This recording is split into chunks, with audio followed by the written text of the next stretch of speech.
Hai, welcome back to PKPK.id channel. Sama aku Amel dan juga Hai, aku Rara. kali ini kita mau membahas tentang oksidasi pada retinol. Karena kemarin kan kita udah ngebahas oksidasi di vitamin C. Terus kita juga penasaran nih, kira-kira retinol bisa juga nggak sih teroksidasi layaknya vitamin C?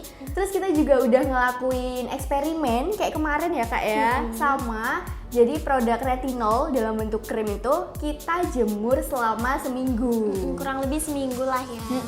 Terus bakal kita cobain juga nanti. Buat kalian yang penasaran, so pastikan kalian stay tune and keep on watching. Halo, jadi kita mau membahas oksidasi pada retinol. Oke, ngomongin tentang retinol sendiri juga nggak kalah populernya sama vitamin C gitu-gitu ya kak ya. Retinol juga banyak banget dipakai di industri skincare. Nah, retinol sendiri itu didapatkan dari alamiah maupun sintetis. Nah, kalau secara alami retinol itu banyak ditemukan di wortel, telur, Kentang. kentang. Karena kan retinol derivatif dari vitamin A. Betul. Tapi kalau yang dipakai di skincare itu retinolnya sudah diproses secara sintesis gitu. Terus retinol juga sama kayak vitamin C, banyak juga jenisnya. Beberapa di antaranya ada adapalene dan retinoin. Banyak banget pokoknya. Ada retinoid juga. Ya hampir sama lah kayak vitamin C yang jenisnya banyak. Terus Kak Rara sendiri pernah nggak sih pakai retinol sebelumnya?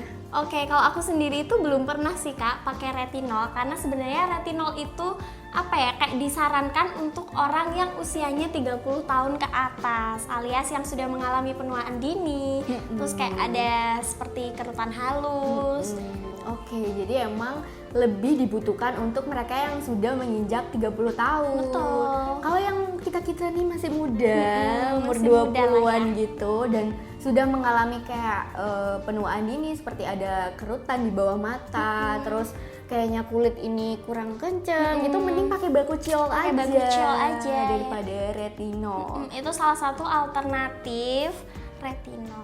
Bener banget. Terus retinol sendiri ini bagus untuk anti-aging karena dia cara kerjanya dengan mendorong produksi kolagen dan menggantikan sel-sel kulit baru di kulit kita. Nah pastinya kalau berhubungan dengan kolagen itu juga berhubungan dengan elastisitas kulit.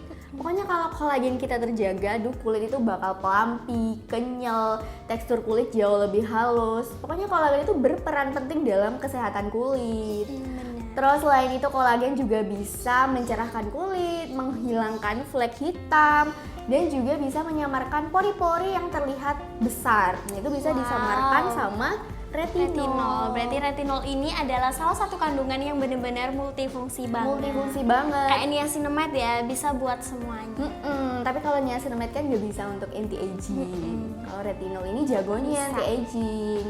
Kemudian retinol ini hampir sama lah kayak ascorbic acid alias vitamin C. Dia sifatnya nggak stabil kak. Karena sifatnya yang nggak stabil itu tadi, makanya retinol gampang banget teroksidasi karena paparan sinar matahari maupun udara. Kemarin kan Kak Rara sempat ngejelasin ya oksidasi itu apa di video kita yang ngebahas oksidasi pada vitamin C. Oke, jadi oksidasi si retinol ini sendiri sebenarnya sama sih Kak ya, sama si vitamin C. Karena dia itu juga memiliki efek photosensitize gitu. Jadi dia nggak bisa banget kena paparan sinar matahari. That's why retinol itu nggak boleh dipakai di pagi hari Kak.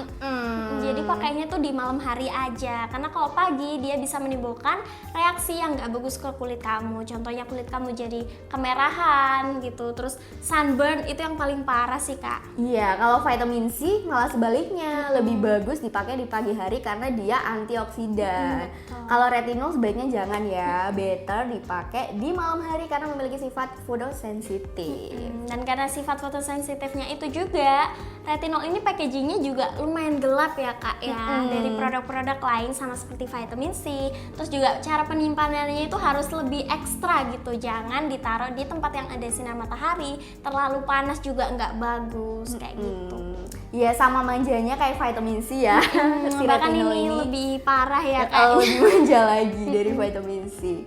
Terus ada beberapa inovasi sebenarnya dari retinol, yaitu encapsulate retinol. Apa sih Kak encapsulate retinol? Oke, jadi buat kalian yang belum pernah pakai retinol atau takut mungkin ya karena kulitnya sensitif, kalian bisa cobain si retinol yang mengandung Encapsulate retinol, pokoknya sudah diformulasikan Iya, dengan jadi itu tuh kayak retinolnya tuh kayak dimasukin ke dalam gelembung-gelembung gitu. Terus nanti itu gelembung itu bakalan pecah di kulit kalian setelah produknya kalian aplikasikan dan nanti menyerap ke dalam kulit kalian. Jadi pecahnya itu waktu udah kita gosok-gosok gitu ya. Misalkan itu udah bentuk serum gitu, kita udah pakai, kita udah tap-tap. Nah, dia itu baru masuk, baru apa ya istilahnya pecah ya Kak ya, gelembungnya penetrasi itu ke dalam kulit. Penetrasinya itu dari dalam. Dan ya bisa dibilang encapsulate retinol ini molekul retinolnya dimasuk di dalam gelembung-gelembung tadi ya Kak ya. Gitu. Jadinya lebih gentle. Lebih gentle dan masa pakai si retinol itu jauh lebih lama Kak, gak gampang teroksidasi karena kan udah dimasukin ke dalam molekul gelombang, ke dalam molekul. Oh ya, terus si encapsulate retinol ini masa pakainya juga bisa lebih panjang Kak dan gak gampang teroksidasi karena kan molekul retinolnya udah dimasukin ke gelembung-gelembung itu tadi. Gelembung-gelembung itu tadi. Jadi istilahnya kayak pelindung luar bagi si retinol itu sendiri.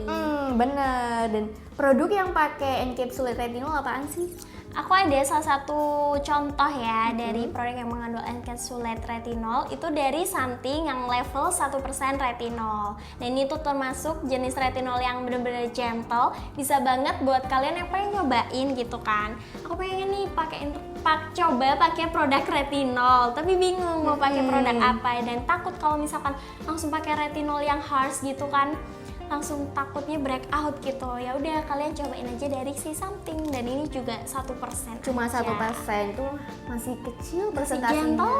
Gentle banget. Atau kalau misalkan mau dalam bentuk krim Kak ya, krim kan otomatis jauh lebih gentle. Kalian bisa pakai yang Avoskin Ultra Brightening Cream. Oke, aku pengen banget langsung ke hasil eksperimen kita kemarin nih Kak. Boleh. Oke, jadi sama kita habis ngelakuin eksperimen kayak vitamin C kemarin, kita ngejemur produk krim moisturizer juga ya Kak ya? Moisturizer juga. Night cream. Oh iya, lebih night tepatnya. cream. Dia mengandung retinol dan kita jemur selama seminggu. Oke, ini yang udah kita jemur yang ini ya Kak ya? Yang ini yang ada embunya di packagingnya, terus ini yang baru. Oke, kita buka aja deh Kak. Kita lihat perbedaannya apa ya? Sangat berbeda ternyata. Sangat berbeda. Buat yang sudah kita jemur, warnanya jadi berubah ya, lebih kusam, terus belum sampai ke kuning-kuningan layaknya oksidasi sih, tapi warnanya berubah Kak. Dan untuk aslinya by the way, ini tuh warnanya lebih ke pink Kak ya. Jadi dia tuh ada warnanya, krimnya pink gitu. Pink muda gitu. Terus setelah kita jemur benar-benar berubah warna. Berubah jadi ini jadi warna pucat ya. putih pucat. Dan ini pas kita jemur itu kita tutup kok. Kita tutup. Dan juga sama seperti yang vitamin C kemarin, masih ada kayak gelembung-gelembung gini, kayak apa ya? Menguap gitu. Iya. Terus kita bakal cobain produk yang sudah oksidasi tersebut selama kurang lebih 1 jam ya, sama kayak kemarin. Kita bakal lihat apakah reaksinya jelek gitu, maksudnya bakal menimbulkan kemerahan atau apa gitu. Iya, karena kayak yang vitamin C kemarin kan hasilnya di kulit kita kayak aku tingling gitu kan, agak tingling, terus di Karara panas. Di aku panas sih. Oke, kalau gitu langsung aja kita cobain. Jadi ini produk retinol yang udah kita oksidasi dengan cara dijemur selama seminggu. Nah, kalau dibandingkan sama produk retinol yang masih asli, warnanya udah berubah. Kalau yang asli ini lebih ke pink muda, sedangkan yang sudah teroksidasi ini lebih ke putih pucat. Jadi ini aku udah megang produk retinol yang sudah teroksidasi. Langsung ya kita cobain. Penasaran banget nih rasanya di kulit aku gimana. Siapa yang mau nyobain dulu? Kamel duluan deh. Oke, aku duluan. Pakai tangan aja kali ya, nggak apa-apa. Dan ini kita nyobainnya patch test aja di bagian leher sini sama seperti kemarin.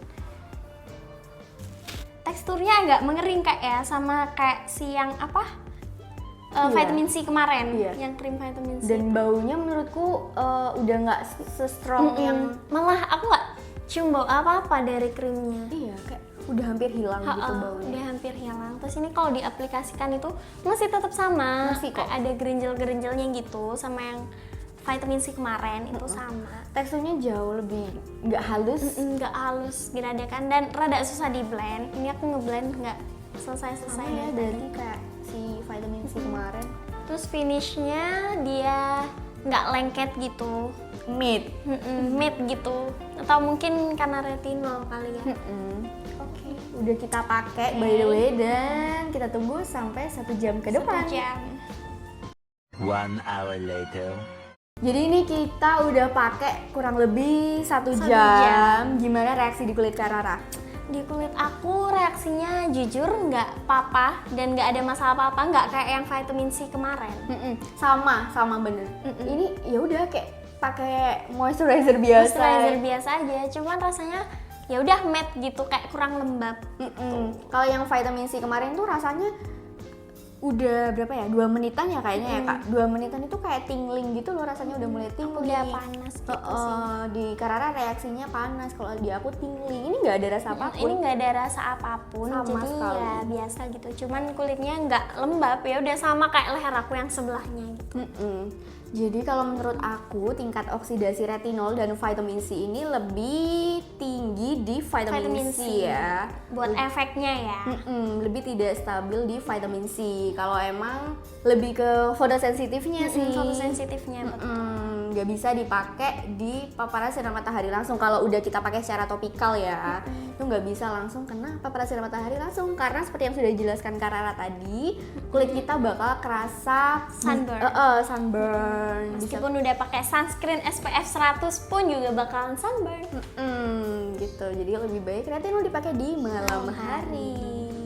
Oke, jadi kayaknya segitu dulu ya Kak ya penjelasan kita tentang oksidasi pada retinol. Dan seperti yang sudah aku jelaskan tadi, kalau oksidasinya ternyata nggak separah di vitamin C. Iya betul. Reaksinya nggak separah di vitamin C, cuman emang dari segi warna dia berubah.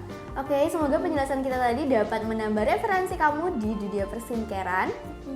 Dan jangan lupa untuk share video ini ke teman kamu yang pengen tahu tentang dunia skincare. See you on the next video. Bye!